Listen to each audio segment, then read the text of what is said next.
বিধানসভার শুরুতেই ওবিসি সংরক্ষণ নিয়ে সরকারের অবস্থান জানান মুখ্যমন্ত্রী। মঙ্গলবার বিধানসভায় এই নিয়ে বিবৃতি দেন তিনি বলেন, ওবিসি শংসাপত্র নিয়ে ধর্মের সঙ্গে কোনো সম্পর্ক নেই।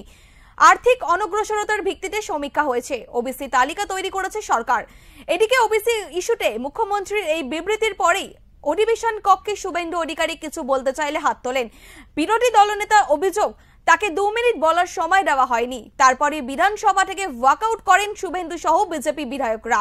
সেখান থেকে বেরিয়ে বিরোধী দলনেতা শুভেন্দু অধিকারী সংবাদ মাধ্যমে জানান, 180টি জাতিকে ওবিসি করেছে, 119টি মুসলিম। এসেছে আমাদের মনে বলে হাউস অ্যাডজন করে পালালো চোরের মতো। আবার 180টা কমিউনিটিকে ওবিসি করেছে, 119টা মুসলমান। এ সরকার মুসলমানের সরকার, মুসলিম লীগের সরকার। এই সরকার মুখ্যমন্ত্রী যেভাবে হাইকোর্টকে মিথ্যা বলেছেন, কেস পেন্ডিং আছে, সুপ্রিম কোর্টে 15 জুলাই ডেট আছে।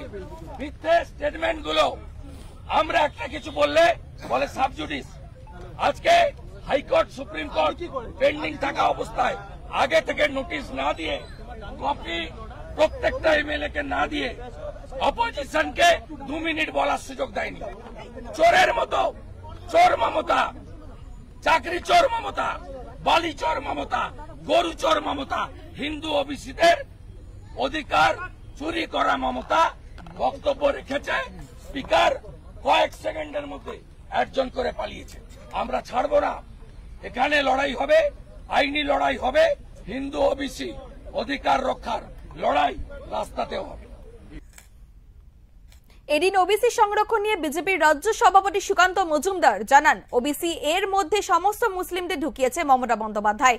এছাড়াও তিনি কি বললেন শুনুন।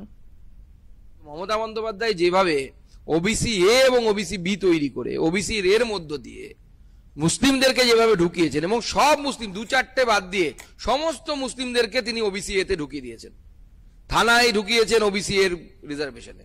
প্রত্যেক জায়গায় মুসলিমদেরকে ঢোকানোর জন্য একটা চক্রান্ত মমতা বন্দ্যোপাধ্যায় সরকার লাস্ট 10 বছরের বেশি সময় ধরে করে গেছে, এবং সেই জন্য কোর্টের সামনে তারা সমস্যায় পড়েছে যে আপনি কিভাবে এত মুসলিম সম্প্রদায়ের মানুষকে ওবিসি এতে ইনক্লুড করতে পারে, তার যুক্তি কি, তার লজিক কি, তার পিছনে আপনার রিসার্চ কোথায়? অথচ পশ্চিমবঙ্গের একটা বড় সমাজ, কৈবর্ত সমাজ, মাহেশ্য সমাজ, তারা ওবিসির বাইরে আছে, তাদের দাবি আছে। আমাদের কুর্মী ভাইদের দাবি আছে যে তারা এসটি হতে চায়। আর সব থেকে বড় কথা, রিজার্ভেশন যে পরিমাণ, সেই পরিমাণটাও তো অনেক কম। এসটি রিজার্ভেশন কম, ওবিসি রিজার্ভেশনের সংখ্যা কম। গোটা ভারতবর্ষের নিরিখে যে পরিমাণ রিজার্ভেশন থাকার কথা, সেই পরিমাণ রিজার্ভেশন তো নেই এখানে পশ্চিমবঙ্গে।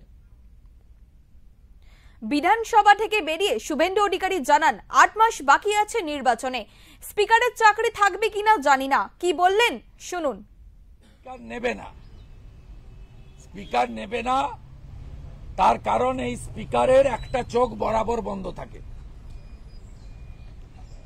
উনি এত অসংসদীয় কথা আজ মুখ্যমন্ত্রী বলেছেন, 2-3টো কথা বাদ দিতে বাধ্য হয়েছেন।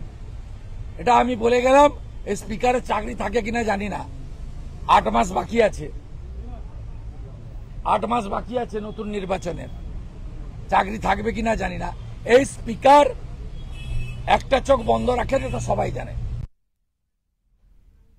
এইরকম গুরুত্বপূর্ণ আপডেট পেতে হলে অবশ্যই চোখ রাখবেন ওঙ্কার বাংলার পর্দায়।